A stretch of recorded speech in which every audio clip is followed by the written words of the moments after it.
When we bring the Omer, that's not a happy day. All we're bringing is the food of animals. It shows that we're still at the level of animals. It's only on Shavuos that we eat bread, the human food, the classic human food. There's something incomplete. There's something animalistic. There's something of a lower order when it comes to the bringing of the barley offering. Something not so great. Furthermore, if we look at the whole holiday of Pesach itself, there's something missing. You look in Parashat Re'eh, when the Torah speaks about the various holidays, it says, chapter 16, Tet Zayin, there's Chag Shavuot, there's a holiday of Shavuot, L'Hashem Elokecha. There's Chag HaSukkot, there's a holiday of Sukkot. But when it introduces Pesach, Vasita Pesach, you should make Pesach. Isn't it a Chag? Isn't it a holiday, a great day of rejoicing? Only says that later on. Pesach is introduced as not a holiday per se. It doesn't have the word holiday. What about the mitzvah to rejoice? The mitzvah to rejoice is mentioned on Shavuos. V'samachta lefnei Hashem Elokecha. It's mentioned on Sukkos twice. Samachta b'chagecha, vayita ach sameach. Rejoice in your holiday. You should be very happy. But the idea of rejoicing is not mentioned on Pesach. For some reason on Pesach, there's a lot of anxiety. For some reason on Pesach, we're not so happy. So if you say it's a holiday season, well, not exactly. Pesach is less than a full, happy holiday. You look in the Zohar, the great mystical work. He says, where else do we find counting? Who else has to count? A woman who's impure, a man who's impure, a zava. Some have to count 7 clean days pure of the flow of blood. Some, like the Nida, can count even within those days. Today we count 7 clean days for a Nida, a menstruant woman.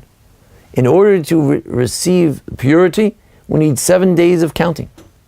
So perhaps, says the Zohar, this is a period of trying to get out of our impurity, the impurities of the 49 levels of impurity of Egypt.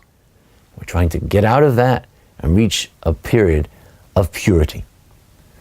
The Al-Sheikh says that the 7 days are the 7 weeks. The 7 weeks are the 7 days of cleansing, the 7 days of the Shiva Nakim, the 7 clean days that a Zava or Zava has to have. The Ohr HaChaim says something fascinating. Ohr HaChaim ben Attar, a great mystic and commentator, says as follows. He says, we need those 7 weeks because then we'll be ready lachnisat kala lachupa. That would be the time when the kala, the bride, the Jewish people, can enter the chuppah, the wedding canopy with God on Shavuos. And we need 7 days, 7 weeks, representative of the 7 days of purification in order to be ready for that wedding. By extension, it may explain why there are no weddings during this part of the Omer period. Because it's not a time for weddings. There's a need for purification before we can be ready for that wedding. We mentioned in a book called the Shibbolei HaLeket. It's a medieval Rishon, speaks about laws and practices. And there in this Italian work, the Shibbolei HaLeket, he mentions something from the Seder Olam. The Seder Olam says that we know generally Mishpat Rishoyim Gehenom Shnei Mersa Chodesh.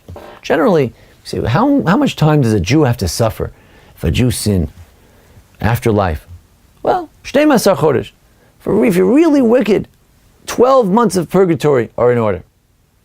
We only say Kaddish for 11 months. We hope no one should have to suffer for 12 months. But there's another tradition.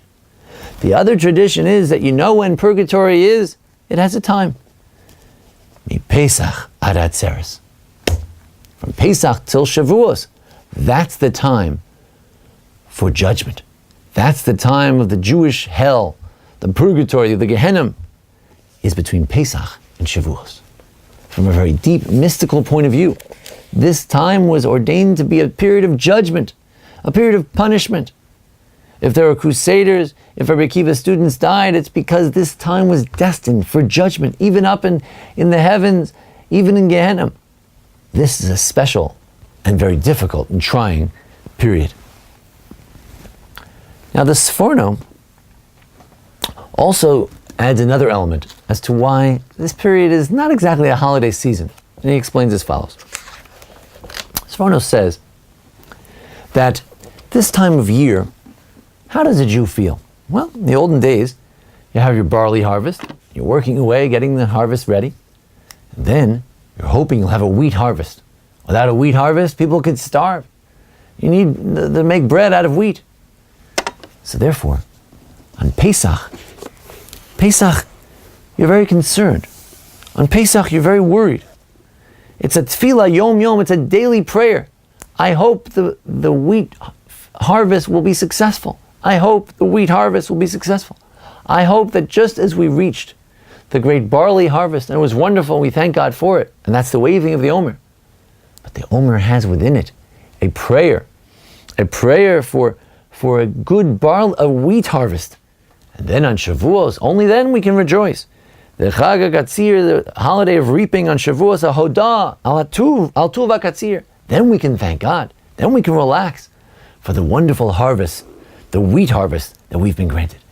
The reason the Omer period is less than complete joy, because we're nervous. We're worried. We're concerned about the harvest yet to come. And when you're worried, there can be no rejoicing.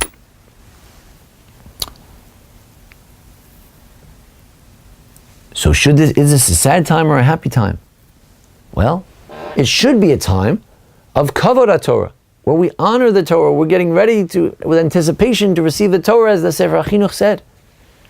But if we're not honoring one another, if one scholar doesn't honor the other, as in the days of Rabbi Akiva, the students didn't honor each other, not nu kavod zel hazeh, they didn't give honor one to another, then it could be, instead of a time of anticipation of receiving the Torah, it could be, God forbid, a time of judgment for not receiving the Torah. It has that potential as well.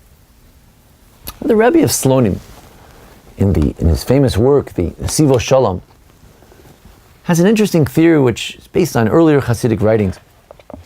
And the idea is as follows: that on Pesach, the Jewish people got a gift. There they were, suffering from the 49 levels of impurity. And then just in one day, they were redeemed.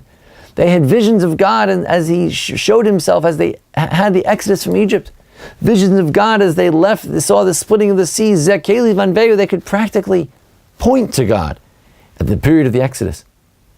But Mimachar Shabbos, the day after Pesach, the day after that great revelation of God was gone, they had to start all over again. We come back to that very low level where we were before Pesach. We go back to the 49th level of impurity where we were before Pesach. On Pesach, God grants us, He gifts us purification. But on the 49 days of the Omer, we have to earn it. We have to earn our riding and climbing the spiritual ladder rung by rung, day by day, fixing each of our character traits that are flawed day by day, one by one, until we reach that great day. So why could this be a period destined for difficulty and challenge and historical tragedy? Because it's a difficult period. It's a period where you have to make it work. And if we don't make it work, if we're in exile and not doing the right thing, there can be crisis. That's why this period has potential for difficulty. On Pesach, there was dilug. We were able to jump to the highest level. But now we have to climb rung by rung. And this explains the prayer. It's a prayer that we say each night after counting the Omer, the Ribono Shel Olam. In that prayer, we say there are two elements. Counting the Omer is l'tareinu l'kadshenu b'kedushascha elyon. Counting the Omer is to purify us, to sanctify us in the highest levels of purification and sanctification. It has a positive aspect. But the counting the Omer also has a negative aspect.